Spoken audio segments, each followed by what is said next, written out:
That's right. Okay. That's right. So we start with service. This we call this our Give a Day week of service every year. So we have service all year, but we have one big week. So this year we had 175,000 people volunteering acts of compassion through the community. And we try to do it so people work with people that they normally don't see. Someone different skin color, different faith. So they see the other is their brother, That's right. not someone to be afraid of. The Compassionate Schools Project. So starting with education. So this year we started in 3 schools. Next year we're going to 17 schools. So the first thing we teach is social and emotional well-being and coping. So most of the problem with violence in America now is because kids don't know how to cope. You know, the word cope. Right. So coping skills, nutrition and wellness, take care of your body, mindfulness and meditation. So the kids show up very stressed out from tough urban experiences. They might see violence every day. They show up at school and we expect them to learn. They can't learn because their minds are scattered. So after this program, they're calm, and we say they have open mind, open heart. And so, Wonderful. So very successful. Wonderful. And now we're expanding it from 3 schools to 17 schools. And I want to have it in all of our schools. So we start with our youngest citizens so they can learn compassion. Wonderful. And then they take this home with them and teach their family. So that's how we're using it with education in the community. The Festival of Faiths, we just finished our 21st year, very strong interfaith community in Louisville. Our 2016 theme this year was Pathways to Nonviolence. So this is the event that was just before when you came in 2013. Mohammed Babar over here is one of our leading citizens. We first met after 9/11 in 2001. And our Muslim community was feeling a lot of pressure because people would look at them and say, you must be bad. So we've been on a journey where our Muslim community are our very best citizens. So we can point out to them to say, this is what an American citizen looks like. Very good. So, Bobby, you want to say a few words? Yeah, it's been a great experience in the City of Compassion. Last September, our Islamic Center was vandalized, but then over 1,000 citizens got together and they painted over all the messages of hate with the paint of love. So it's being a city of compassion, we are making this journey and we are part of this journey and we need your prayers for that. Wonderful. Wonderful. Actually, many of my friends, Muslim friends, you see, they are telling me the Muslim, one Muslim, if create bloodshed, reality no longer genuine practitioner of Islam. And then the word jihad, not harming other people, but jihad means combat your own negative emotion. So then, me as a Buddhist monk, I think every days and even dreams jihad. So in order to improve yourself, wonderful. But usually you see people get the impression jihad means no violence. So these days I deliberately telling, describing Muslim terrorist is wrong. Like Buddhist terrorist, wrong. Actually, terrorist is a terrorist. Should not be connected with Muslim terrorist or Buddhist terrorist. Those people who indulge terrorism is actually no longer Muslim or no longer Buddhist. So that very word sometimes we create, more Muslim terrorists. Then whole Muslim community is a little bit dangerous, and including this person.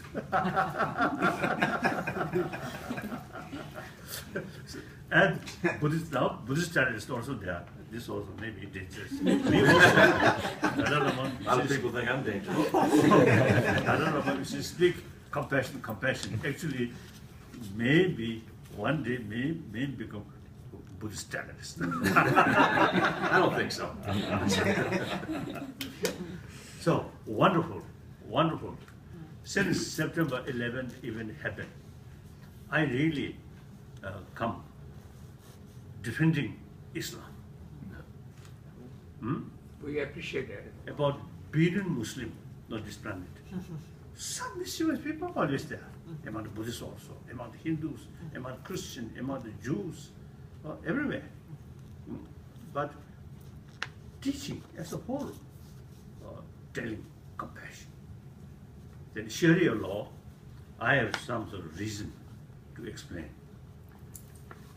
You know, every religious tradition, three aspects. One aspect of religion is love of compassion, love, message of love, message of compassion. That part, all major religious traditions carry the same practice. Then, second aspect, philosophy, a certain concept. There, some say, there's God, or Allah, or some Hindus say, Ishwar. God, Ishwar. Ishwar, like that. Jains and Buddhists say, no creator. And the philosophical views, there's differences. But that differences, same purpose to strengthen the practice of love. To some people, like Muslim or Allah. Allah means infinite love. So our Creator, such wonderful, infinite love. So we are creature of that. One Muslim told me, they say, genuine Muslim practitioner should extend love towards entire creature of Allah. We Buddhists call all sentient being. Same. So, different philosophy, same purpose. Now, third aspect, cultural aspect. Now, for example, Jainism, very much emphasis about vegetarian. And don't kill any sort of insect, any life. Even if the trees or these must respect. So very much emphasis. Because when Mahavira, Jain founder, come in India, immense animal sacrifice, even affect farmers' economy. So under that circumstances, the Jain master specially emphasis about non-violence and don't kill animal like that. And Buddha, after 30, 40 years, Buddha also the emphasis more or less same, but not that much, because of strict way, like that. Then Muhammad come in Arab, more nomad people, no proper rule, and some crimes. So under that circumstances, he emphasizes proper law is important. So, as a Sharia law, you see some emphasis because of the circumstances. Now, the first part, practice of love, no need change. 2,000 years old, this tradition, including Buddhism, we still need that. And then philosophy, different philosophy, it's a very, very important different philosophy, need different area when these great teachers come, a different period, different sort of location, and including climate different, lifestyle different. So we need different philosophical views. Now, in order to satisfy a bigger number of out of 7 billion human beings, we need different philosophy. So long, all aiming same, try to produce sensible human being, good human being. Okay. Now, third aspect, including Dalai Lama institution, some connection, if may I say so, the Pope's sort of institution, also some connection with feudal system. Religious leaders, religious institution. You see, when you see these institutions were started, the societies of say habit also is some influence. So at that time, society, feudal system, not democratic system.